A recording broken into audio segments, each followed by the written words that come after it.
بسم اللہ الرحمن الرحیم الحمد للہ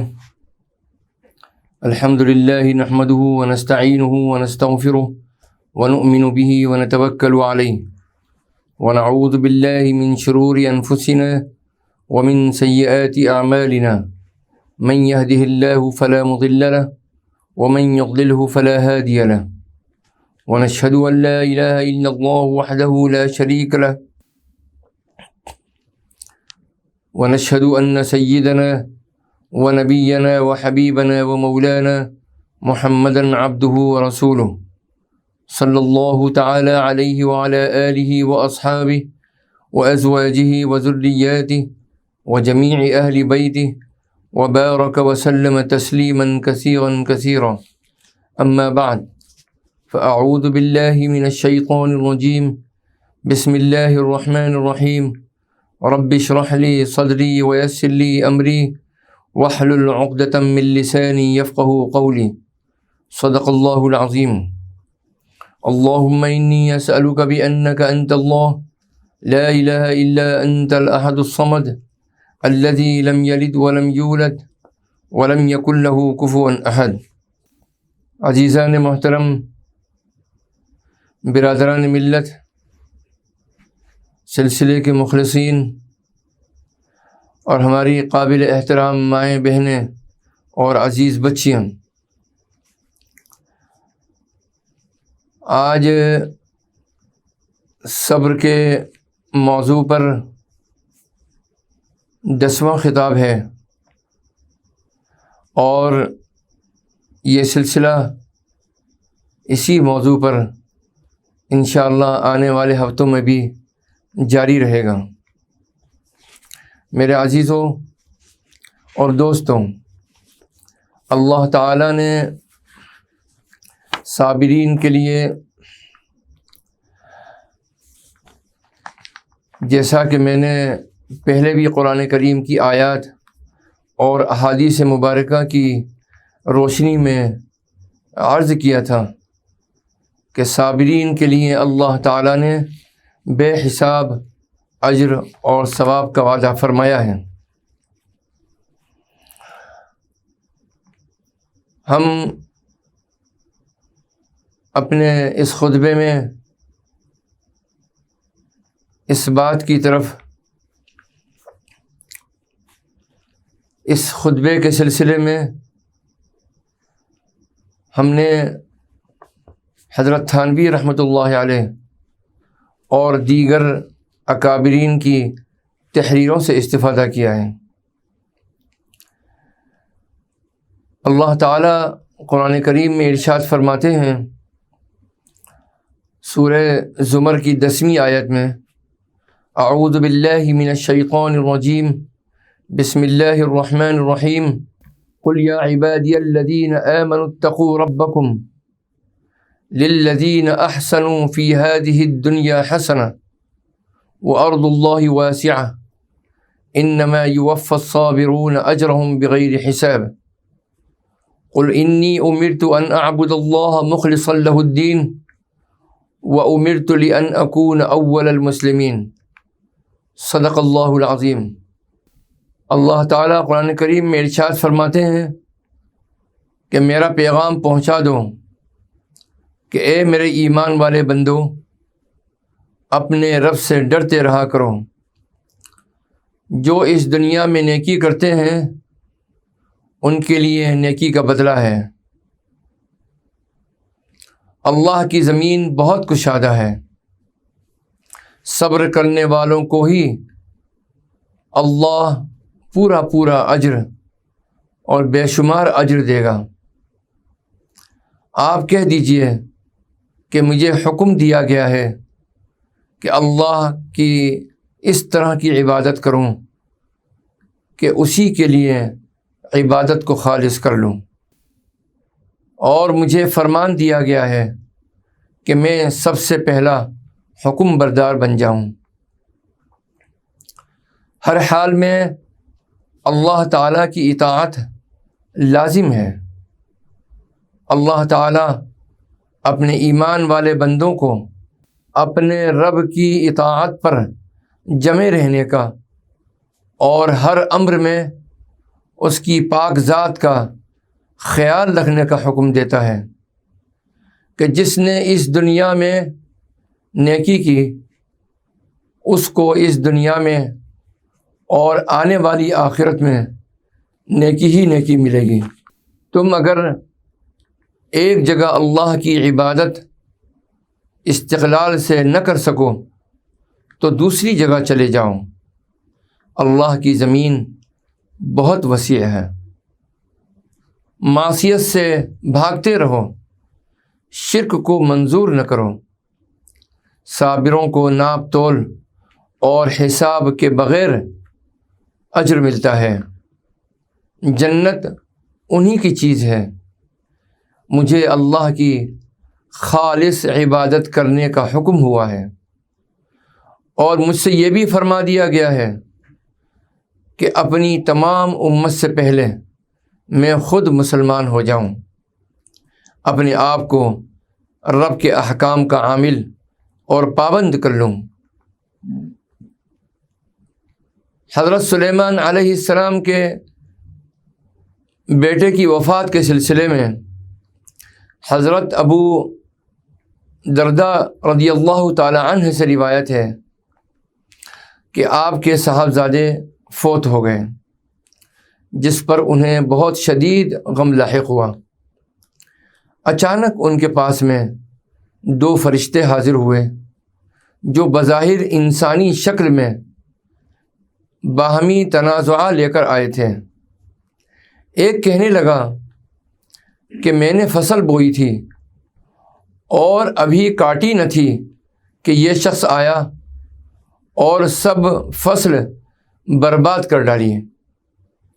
میں نے دوسرے سے سوال کیا، وہ کہنے لگا کہ میں اپنے راستے پر چلا آ رہا تھا کہ سامنے اس کی فصل آ گئی، میں نے دائیں بائیں ہٹا کر راستہ صاف کر دیا۔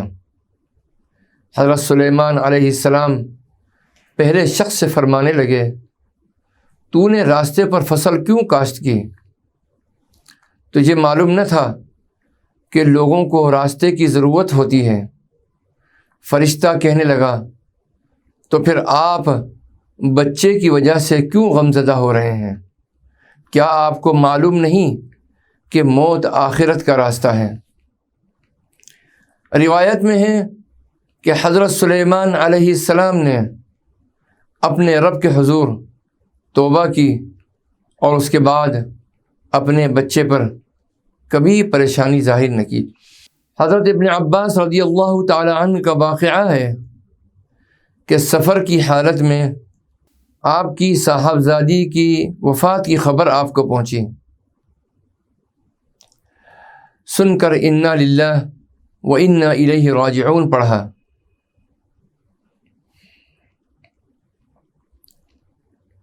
پھر فرمانے لگے، ایک پردے کی چیز تھی جسے اللہ تعالیٰ نے پردہ دے دیا، ایک ذمہ داری تھی جسے اللہ تعالیٰ نے ہلکا کر دیا، اور اجر ہے جسے اللہ تعالیٰ نے میری طرف چلایا ہے۔ پھر سواری سے اتر کر 2 رکعت نماز پڑھی اور فرمایا، ہم نے وہی کیا جس کا اللہ تعالیٰ نے ہمیں حکم فرمایا ہے، اس لیے کہ ارشاد باری تعالیٰ ہے، وَاسْتَعِینُوا بِالصَّبْرِ وَالصَّلَاةِ، اور صبر اور نماز سے سہارا حاصل کرو۔ حضرت صلی اللہ علیہ وسلم کا ارشاد ہے کہ جوتے کا تسمہ ٹوٹ جائے تو انا للہ و انا الیہ راجعون پڑھو اور یہ دعا مانگو، اللہم اجرنی فی مصیبتی وأعقبنی خیرا منہا، اے اللہ مجھے میری مصیبت کا اجر عطا فرما اور اس کا بہترین بدلہ نصیب فرما۔ حضرت انس بن مالک رضی اللہ تعالی عنہ حضرت صلی اللہ علیہ وسلم کا یہ ارشاد نقل فرماتے ہیں کہ مصیبت کے وقت ران پر ہاتھ مارنا اجر کو ختم کر دیتا ہے۔ عام طور پر یہ دیکھا جاتا ہے کہ لوگ اظہار رنج اور اظہار غم کے لیے طرح طرح کی حرکتیں کرتے ہیں اور طرح کی حرکات و سکنات سے اظہار غم کرتے ہیں۔ تو ران پر ہاتھ مارنا بھی اسی طرح کا ایک عمل ہے۔ تو آپ صلی اللہ علیہ وسلم نے اسی طرف اشارہ فرمایا اور فرمایا کہ صدمے کے شروع وقت میں صبر کرنا اجر بڑھا دیتا ہے، اور اجر کی بڑائی مصیبت کی بڑائی کے بقدر ہے، اور جو شخص مصیبت کے بعد بھی انا للہ پڑھتا رہے گا، اللہ تعالیٰ اس کو نیا اجر دیتے رہیں گے، جیسا کہ مصیبت کے دن یہ کلمہ پڑھنے اور صبر کرنے پر دیا تھا۔ حضرت یحییٰ بن جابر رحمۃ اللہ علیہ سے روایت ہے کہ رسول اللہ صلی اللہ علیہ وسلم نے ارشاد فرمایا کہ کسی آدمی نے کبھی کوئی چیز اپنے آگے آخرت کے لیے ایسی نہیں بھیجی جو اسے سب سے زیادہ محبوب ہو اور اجر میں بھی سب سے بڑھ کر ہو، بجز اس 12 سالہ بچے کے جسے اس نے آگے بھیجا ہے۔ اور مشہور ہے کہ صبر صدمے کے اولین لمحات میں ہوا کرتا ہے، اور جب کچھ وقت گزر جاتا ہے تو پھر خواہ صبر کرے یا نہ کرے، لہٰذا عاقل وہی ہے جو پہلے موقع پر ہی صبر کرتا ہے۔ حضرت عبداللہ ابن مبارک رحمۃ اللہ علیہ کا واقعہ ہے کہ ان کا بچہ فوت ہو گیا۔ ایک مجوسی ان کے پاس تعزیت کے لیے آیا اور کہنے لگا کہ عاقل کو چاہیے کہ آج پہلے ہی دن وہ کام کرنا اختیار کرے جسے جاہل 5 دن کے بعد کرے گا۔ ابن مبارک نے یہ فرمایا کہ اس کی یہ بات لکھ لو۔ ایک حدیث میں ہے کہ جو شخص مصیبت زدہ کی تعزیت کرتا ہے اسے بھی اتنا ہی اجر ملے گا جتنا اس غم زدہ کو ملتا ہے۔ فرمایا جس نے مصیبت زدہ کو صبر دلایا اسے مثل مصیبت زدہ کے ثواب ملے گا۔ واقعی عارفین دنیا کو قید خانہ سمجھتے ہیں اور ان کو یہاں سے نکلتے ہوئے وہی خوشی ہوا کرتی ہے جو قیدی کو جیل خانے سے نکلتے ہوئے ہوتی ہے۔ چنانچہ منصور کی یہ حالت ہوئی کہ جب کہ ان کو دار پر لے جایا جانے لگا تو وہ خوش ہو کر کہتے تھے اقتلونی یا ثقاتی ان فی موتی حیاتی، جلدی مجھے قتل۔ فرمایا جس نے مصیبت زدہ کو صبر دلایا اسے مثل مصیبت زدہ کے ثواب ملے گا۔ واقعی عارفین دنیا کو قید خانہ سمجھتے ہیں اور ان کو یہاں سے نکلتے ہوئے وہی خوشی ہوا کرتی ہے جو قیدی کو جیل خانے سے نکلتے ہوئے ہوتی ہے۔ چنانچہ منصور کی یہ حالت ہوئی کہ جب کہ ان کو دار پر لے جایا جانے لگا تو وہ خوش ہو کر کہتے تھے اقتلونی یا ثقاتی ان فی موتی حیاتی، جلدی مجھے قتل کر ڈالو، میری موت ہی میں میری زندگی ہے۔ سبحان اللہ۔ غرض موت اہل اللہ کا تو کھیل ہی ہے، ان کا تو مشغلہ ہے، بس ہم کو یہ حالت اپنے اندر پیدا کرنی چاہیے تاکہ بجائے غم کے شوق ہمارے اندر پیدا ہو۔ پھر اوپر سے اہل اللہ کو موت کے وقت یہ بشارت بھی دی جاتی ہے کہ وہ ابشروا بالجنۃ التی کنتم توعدون نحن اولیاؤکم فی الحیات الدنیا وفی الآخرہ۔ موت کے وقت کہا جاتا ہے کہ گھبرانا مت۔ بعض لوگوں نے بیان کیا کہ بعض لوگوں کو طاعون کے زمانے میں مرتے دیکھا کہ وہ اپنے ماں باپ اور استاذ کا نام لے رہے تھے کہ وہ کھڑے ہیں اور ہم کو بلا رہے ہیں۔ وہ مانوس شکل میں فرشتے تھے تاکہ یہ گھبرائیں نہیں۔ سو اہل اللہ مرنے کے وقت بھی خوش ہوتے ہیں۔ سبحان اللہ۔ حضرت فرید الدین عطار رحمۃ اللہ علیہ پہلے عطاری کی دکان کیا کرتے تھے۔ ایک دن اپنی دکان پر بیٹھے نسخے باندھ رہے تھے۔ ایک درویش کمبل پوش دکان کے آگے کھڑے ہو کر انہیں تکنے لگے۔ دیر تک اس حالت میں دیکھ کر حضرت عطار رحمۃ اللہ علیہ نے فرمایا، بھائی کچھ لینا ہو تو لے لو، کھڑے کیا دیکھ رہے ہو؟ ان درویش نے کہا، میں دیکھ رہا ہوں کہ تمہاری دکان میں خمیرے، شربت، معجونیں، بہت سی چپکی ہوئی چیزیں بھری پڑی ہیں۔ میں سوچ رہا ہوں کہ مرتے وقت تمہاری روح کیسے نکلے گی جو اتنی چپکی ہوئی چیزوں میں پھنسی ہوئی ہے۔ اس وقت حضرت عطار کو باطن کا چسکا تو تھا ہی نہیں، بے دھڑک کہہ بیٹھے کہ جیسے تمہاری نکلے گی ویسے ہی ہماری بھی نکل جائے گی۔ درویش نے کہا، میاں ہمارا کیا ہے، اور کمبل اوڑھ کر وہیں دکان کے سامنے لیٹ گئے۔ اول تو حضرت عطار یہ سمجھے کہ یہ مذاق کر رہا ہے، لیکن جب بہت دیر ہو گئی تو شبہ ہوا اور پاس جا کر کمبل اٹھایا تو وہ درویش واقعی وفات پا چکے تھے۔ بس ایک چوٹ دل پر لگی اور وہیں ایک چیخ ماری اور بے ہوش ہو کر گر پڑے۔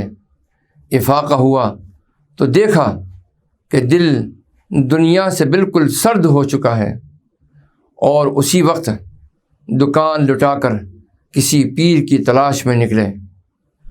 پھر وہ طریق کے اندر کتنے بڑے عارف ہوئے، اللہ اکبر، دنیا جانتی ہے۔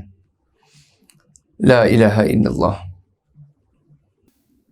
احادیث شریف میں واضح طور پر یہ آیا ہے کہ معمولی سے معمولی تکلیف پر بھی ایمان والے کے گناہ معاف ہوا کرتے ہیں۔ اور اس طرح کی احادیث میں جو گناہوں کی معافی کا جو ذکر ہے، میں پہلے بھی عرض کر چکا ہوں کہ علماء کا اس بات پر اتفاق ہے کہ اس سے گناہ صغیرہ مراد ہیں۔ اللہ تعالیٰ گناہ صغیرہ کو تکالیف پر صبر کرنے کے بدلے میں بھی اور اعمال حسنہ کے بدلے میں بھی اور نیکیوں کے بدلے میں اور استغفار کرنے کی برکت سے بھی اللہ تعالیٰ معاف فرما دیا کرتے ہیں۔ البتہ گناہ کبیرہ بغیر سچے دل سے توبہ کیے ہوئے معاف نہیں ہوتے ہیں۔ لیکن جب کبھی بھی گناہ کبیرہ انسان سے سرزد ہو جائے تو فوراً کسی نیک عمل کی طرف دوڑنا چاہیے اور اس کو کرنے کی فکر کرنا چاہیے، اور اسی کے ساتھ ساتھ اپنے گناہ سے توبہ بھی کرنا چاہیے۔ تو میں یہ عرض کر رہا تھا کہ معمولی سے معمولی تکلیف بھی ایمان والے کے لیے اس کے گناہوں کی مغفرت کا ذریعہ بنا کرتی ہے۔ حضرت ابو سعید خدری رضی اللہ تعالی عنہ اور حضرت ابو ہریرہ رضی اللہ تعالی عنہ کی ایک روایت سے اس کی بہت وضاحت ہو جاتی ہے۔ عن ابی سعید الخدری رضی اللہ تعالی عنہ وعن ابی ہریرہ رضی اللہ تعالی عنہ عن النبی صلی اللہ علیہ وسلم قال ما يصيب المسلم من نصب ولا وصب ولا هم ولا حزن ولا أذى ولا غم حتى الشوكة يشاكها إلا كفر الله بها عن خطاياه۔ حضرت ابو سعید خدری رضی اللہ تعالی عنہ اور حضرت ابو ہریرہ رضی اللہ تعالی عنہ سے روایت ہے کہ نبی کریم صلی اللہ علیہ وسلم نے ارشاد فرمایا کہ مسلمان کو تھکان، بیماری، غم، تکلیف اور کانٹے کے لگنے سے جو پریشانی ہوتی ہے، اس کے بدلے میں اس کے صغیرہ گناہ معاف ہو جاتے ہیں۔ یہاں الوصب کا لفظ آیا ہے، الوصب سے مراد بیماری ہے، یعنی معمولی سے معمولی بھی اگر کوئی تکلیف پہنچتی ہے تو اللہ تعالیٰ اس کے بدلے میں اس کے درجات کو بلند فرماتا ہے اور گناہوں کو معاف فرمایا کرتا ہے۔ یہاں حتی الشوکۃ یشاکها الا کفر اللہ بها عن خطایا، یہاں تک کہ کانٹا لگنے سے جو پریشانی ہوتی ہے اس کے بدلے میں اس کے گناہ معاف ہو جایا کرتے ہیں۔ اس سے معلوم ہوتا ہے کہ جب بھی آدمی کو کسی بھی قسم کی کوئی راحت یا تکلیف پہنچے تو اس کا ذہن فوراً اللہ تعالیٰ کی طرف مائل ہونا چاہیے کہ یہ اللہ کی طرف سے ہے۔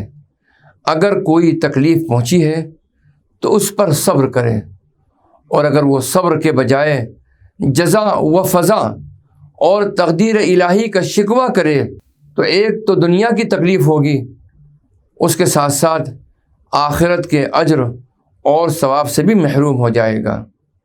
بلکہ صرف یہی نہیں کہ آخرت کا اجر نہیں ملے گا، بلکہ آخرت کے لیے یہ عمل وبال جان بن جائے گا۔ نزہۃ المتقین اور روضۃ المتقین میں بھی یہ روایت موجود ہے۔ رسالہ قشیریہ میں ہے، وَأَمَّا مَنْ خَافَ مَقَامَ رَبِّهِ وَنَهَى النَّفْسَ عَنِ الْهَوَىٰ فَإِنَّ الْجَنَّةَ هِيَ الْمَأْوَىٰ۔ قرآن کریم کی اس آیت کی طرف یہ اشارہ ہے، اور وہ جو اپنے رب کے حضور کھڑا ہونے سے ڈرا اور نفس کو خواہش سے روکا تو بے شک جنت ہی اس کا ٹھکانہ ہے۔ حضرت جابر رضی اللہ تعالی عنہ سے مروی ہے کہ وہ رسول اکرم صلی اللہ علیہ وسلم سے روایت کرتے ہیں کہ آپ صلی اللہ علیہ وسلم نے فرمایا، اخوف ما اخاف علی امتی اتباع الهوى وطول الامل، اما فاتباع الهوى فیصد عن الحق واما طول الامل فینسی الآخرہ۔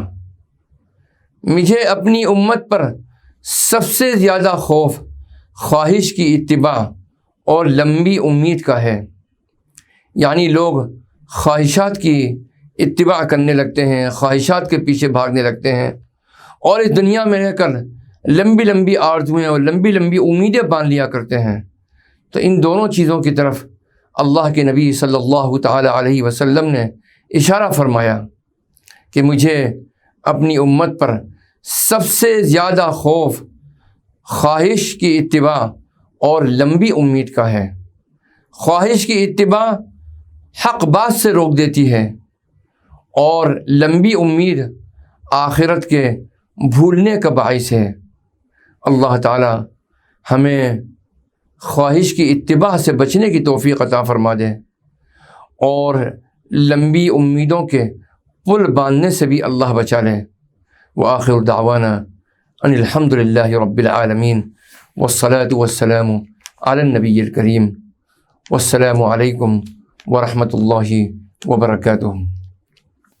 حضرات محترم، گزشتہ ہم نے کچھ ساتھیوں کے علیل ہونے کی اور بیمار ہونے کی آپ حضرات کو اطلاع دی تھی کہ ان کی طرف سے بھی درخواست ہے اور میری جانب سے بھی درخواست ہے، اور ہم بھی دعا کرتے ہیں، آپ بھی دعا فرمائیں۔ اللہ تعالیٰ ان تمام ساتھیوں کو جو کہ بیمار ہیں اور پریشان ہیں اور علیل ہیں، اللہ ان کو جلد از جلد شفائے کامل اور عاجل عطا فرمائے۔ اور اسی کے ساتھ ساتھ غم و افسوس کے ساتھ میں یہ بھی اطلاع آپ حضرات کو دیتے ہیں کہ ہمارے چند ساتھی جو بڑے حضرت صاحب رحمۃ اللہ علیہ سے داخل سلسلہ تھے اور انہی کے ہاتھ پر بیعت ہوئے تھے، ان کی وفات ہوئی ہے۔ ان میں پہلے محمد حنیف بھائی ولد محمد قاسم بھائی چوکسی، ان کا عدالت کے بعد میں گزشتہ 6 اگست 2020 مطابق 15 ذی الحجہ 1441 ہجری بروز جمعرات ان کا انتقال ہوا۔ وہ اور ان کا پورا خاندان بڑے حضرت صاحب رحمۃ اللہ علیہ سے بیعت تھا، اور یہ پورا خاندان بڑی محبت والا خاندان ہے۔ ان کے والد مرحوم حاجی محمد قاسم بھائی چوکسی بڑی محبت اور اپنے پیر و مرشد سے بڑا عشق رکھنے والے تھے، اور مجھے بھی ان کی زیارت کا بار بار موقع ملا ہے اور بہت ملاقاتیں ہوئی ہیں۔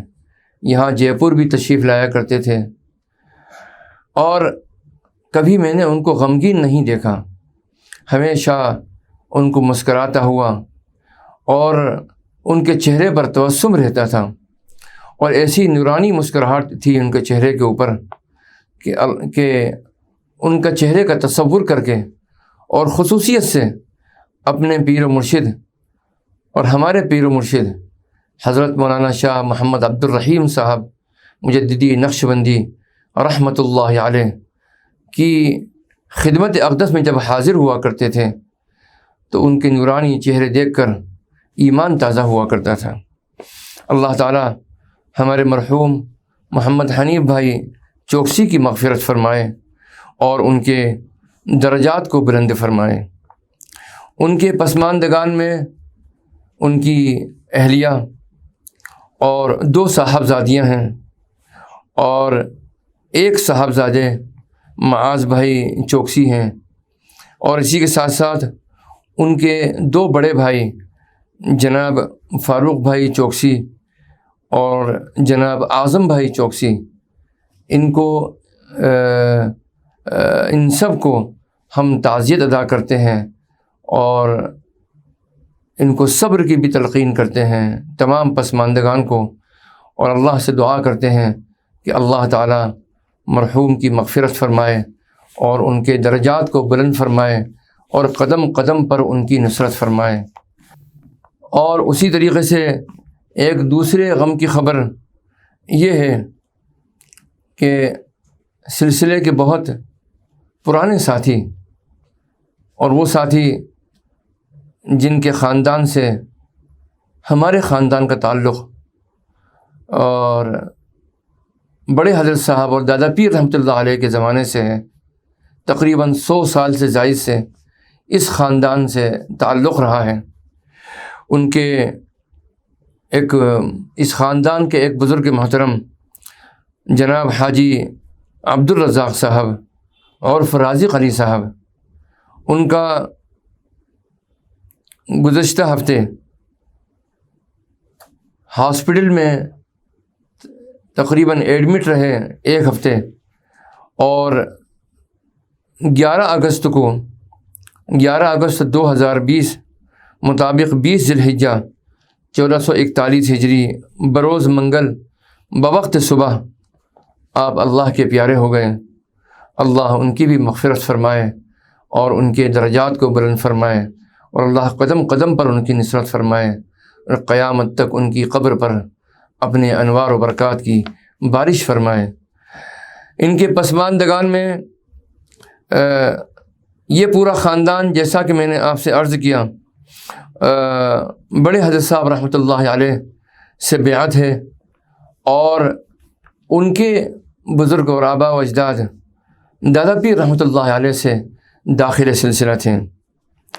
ان کے پسماندگان میں ان کی اہلیہ اللہ ان کو بھی صبر جمیل عطا فرمائے، اور 4 صاحبزادیاں ہیں، اور 5 صاحبزادے محمد ذاکر، محمد آصف اور محمد عارف، محمد طیب اور محمد عامر صاحبان، اور اسی کے ساتھ ساتھ ان کے 2 بھائی بھی ہیں، ایک چھوٹے ہیں اور ایک بڑے ہیں، جناب حاجی صادق علی صاحب اور جناب اشفاق علی صاحب، اور ایک ہمشیرہ بھی ہیں جو ان سب میں تمام بھائی بہنوں میں سب سے بڑی ہیں۔